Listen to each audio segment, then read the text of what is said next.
Jenderal Purnawirawan Andika Perkasa. Dirinya mengaku dan mengakui ada komunikasi dengan Nasdem dan timnya Pak Anies. Namun dirinya lebih memilih bergabung dengan Pak Ganjar Pranowo. Beliau salah satu tokoh yang cerdas loh, yang melihat dengan jeli siapa yang punya potensi atau peluang besar untuk menang dalam Pilpres 2024. Kalau merapat ke Pak Prabowo atau Anies, dalam berbagai survei elektabilitas kan lebih konsisten dengan persentasenya yang diperoleh Pak Ganjar. Jadi cerdas ini Pak Andika Perkasa ini.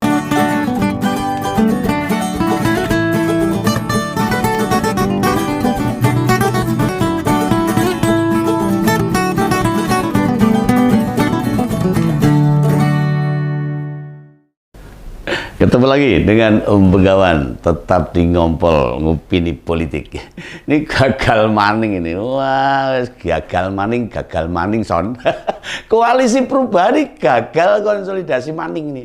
Menyiapkan diri mereka menghadapi Pilpres. Kegagalan berulang makin menunjukkan jika parpol yang berada di Koalisi Perubahan tidak memiliki kesatuan.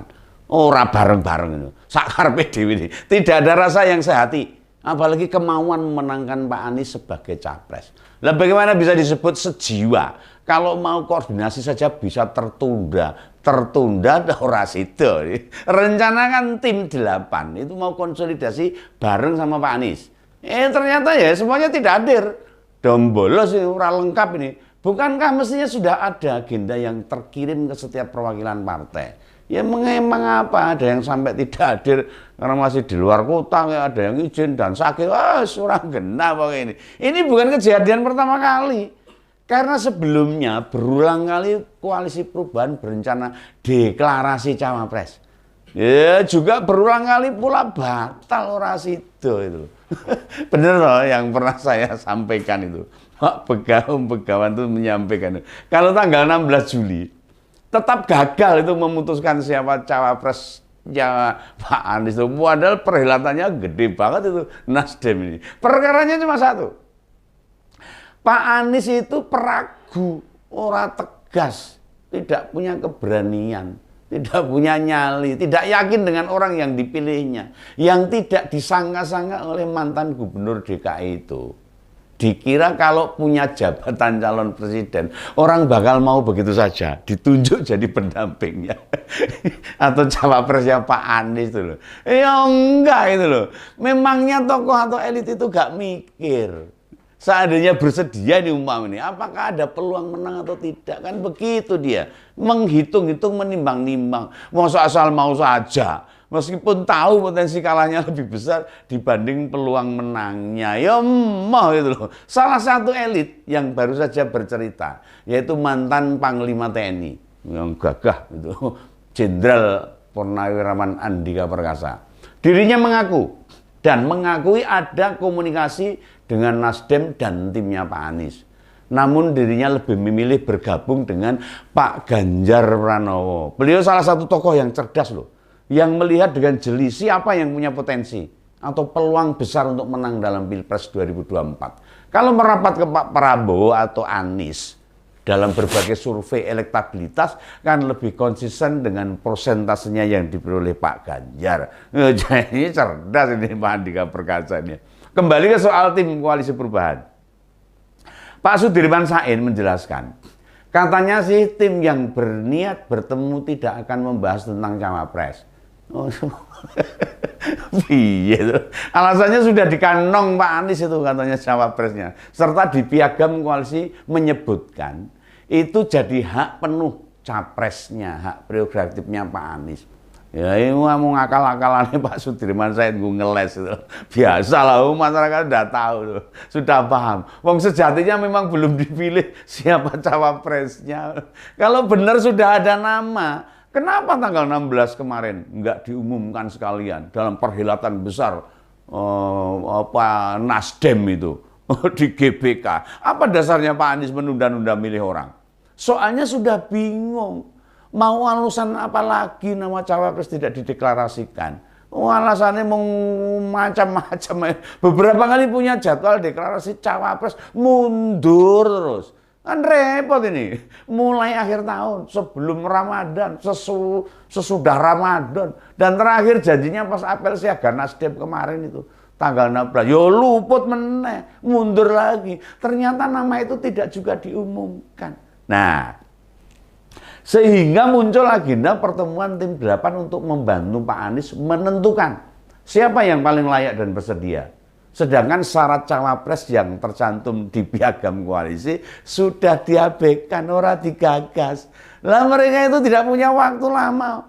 Pendaftaran bakal capres-capres kurang 3 bulan lagi. Jadi waktu terus berjalan ini. Atau tepatnya di bulan Oktober 2023 ini. Banyak nama yang layak, hanya saja mereka tidak bersedia. Dan orang yang bersedia jadi pendamping Pak Anies, tingkat kelaknya tidak memenuhi persyaratan. Ini target pertemuan Pak Anies dengan tim 8. Lah kok ngumpulin orang 8 loh. Ngumpulin 8 orang saja nggak bisa ini.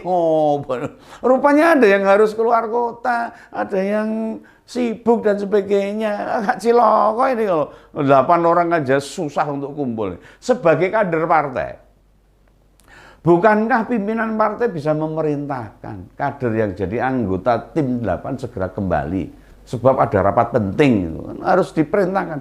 Buktinya pimpinan parpol bersangkutan tidak bisa memaksa itu. Bukan hanya pertemuan saja yang tertunda. Tempatnya juga berubah-ubah. Namanya aja koalisi perubahan, ora apa-apa nih. Tadinya mau di Nasdem Tower, namun dipindah ke lokasi lain. Pak Sudirman Said kemudian bilang, pertemuan kemudian hanya membahas atau memberi update perkembangan politik di internal anggota koalisi. Ngeles meneh. Lah ya buat apa nanya perkembangan partai politik? Mereka berkoalisi itu kan untuk memenangkan Pak Anies. Meski membentuk koalisi terlebih dulu, tim kampanye Pak Ganjar malah sudah lebih efektif loh mengejar tenggat waktu itu. Mereka kemarin sudah menggelar pelatihan juru kampanye, turut bergabung dengan PDIP, para relawan ini. Nah itu Perindo, Hanura, P3, serta tim pemenangan Pak Ganjar yang sekarang sudah pakai baju hitam putih bergaris vertikal. Orang kakek nusrak mereka itu, orang ribut aja, tidak banyak manuver, tapi step by step atau tahapannya jelas. Jadi pelatihan jurkam digelar 2 bulan usai Pak Ganjar dideklarasikan. Progresnya makin jelas dan lebih tertata. Ya karena PDIP itu partai modern. Coba koalisi perubahan. Mau ngapain update perkembangan politik? Itu kan hanya dalih, hanya alasan aja, hanya alibi aja. Bahasa sederhananya cari alasan. Golek alasan. Betapa beratnya ini milih pendampingnya Pak Anies ini. Orang yang dimaui dan bakal mendongkrak suara ini sopo ini. Tidak bersedia maju bareng Pak Anies gimana. Sementara yang gelem digandeng, yang mau digandeng, mau dipasangkan tidak akan berdampak signifikan menambah suara pemilih di Pilpres. Lah mau mundur malah sen kalau bahasa Jawa. Terus maju juga ora enek hasilnya. Ini bisa ditebak. Nyari alternatif lain sudah tidak ada waktu. Ya kita tahu. Koalisi perubahan berharap Golkar merapat bersama mereka. Hanya Golkar yang memiliki efek besar pada potensi itu atau peluang menang Pilpres. Ini ngopo yo gelem gitu. Masalahnya modal suara Golkar dibandingkan anggota koalisi perubahan itu yang paling besar. Masa Pak Erlangganya jadi cawapres, sedangkan Pak Anies yang nggak punya partai, bukan kader partai malah jadi capres, kualik-walik itu. Itu jelas berpengaruh signifikan pada perolehan suara caleg. Sehingga mau bicara peluang atau potensi memenangkan Pilpres, jelas hal yang sangat berat. Progresnya tidak signifikan. Orang tidak signifikan sama sekali. Misalnya, bisa kita cek aja, apa isu-isu yang bisa atau masih bergulir usul Pak Anies berorasi di apel siaga Nasdem kemarin. Nggak ada itu. Oh, pidatonya ora genah, ora iso dicerna itu. Karena memang saat apel siaga akhir pekan lalu itu tidak ada hal baru yang diungkapkan. Oh, malah banyak doa gitu dibandingkan berorasi. Apa Pak Anies lupa itu? Dia mau maju Pilpres, bukan audisi membaca doa di sebuah sekolah. Piye? Itu menunjukkan kebingungan serta hilangnya arah. apa yang mau diubah dan diperbaiki oleh koalisi perubahan ini. Kok renek itu loh. Kan di berbagai kesempatan selalu bilang itu atau menyampaikan mereka akan melakukan perubahan untuk perbaikan. Oh, wes berubah diperbaiki. Nah, cuma gitu doang. Hanya kata-kata saja, tidak disebut hal-hal yang mau dirubah.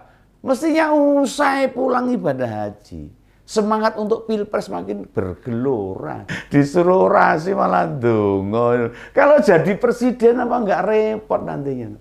Berdoa itu memang dianjurkan, tapi kan nggak dilakukan oleh dirinya, tapi petugas yang bagian doa. Apa memang sudah patah arang nih, tidak punya harapan besar, atau malah sakit hati, tidak ada yang mau jadi pendamping.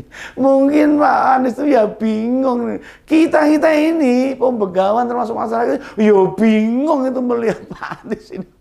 Oke ya, sampai jumpa aja, nanti kita bahas selanjutnya di ngompol-ngompol berikutnya. Sampai jumpa, tetap di ngompol Ngopini Politik. Salam Begawan.